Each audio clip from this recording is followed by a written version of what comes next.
गीता झा एक हम और बरसात के गीत सुना रहा हूँ गौरी पूजा के संग गाय।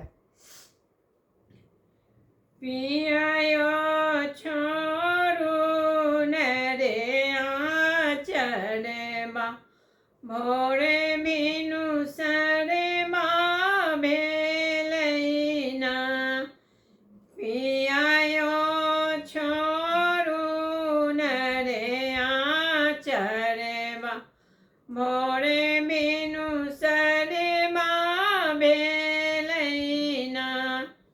धनिये बाई सुमोरे पलंगिया आजू राधि रतिया भेलैना।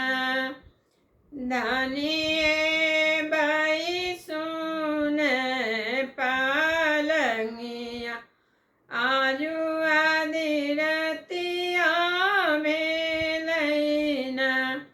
भोरे उठब पियायो जल भरि लाए विष दोनों मिलिना। माता गौरी के आराधन दोनों मिलिना। माया गौरी के आराधन दोनों मिलिना। भोरे उठब पियायो फूल लोरी लाए से दोनों मिलिना। मैया गौरी के आराधन से दोनों मिलिना। बड़े बड़े होरिया के पूजा एमे से दोनों मिलिना। भोरे उठब पियायो बेले पत्र लाए से दोनों मिलिना।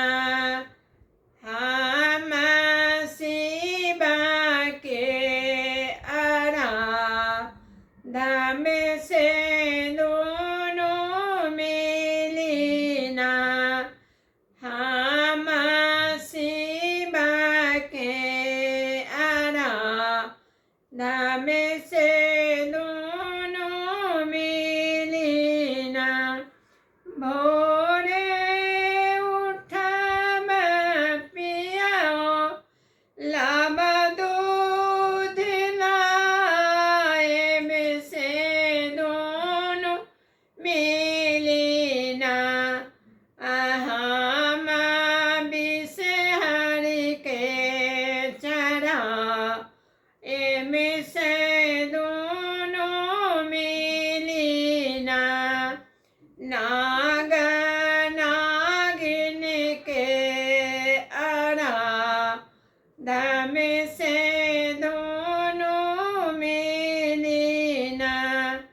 मैया गौरी के आराधन से दोनों मिलिना। माई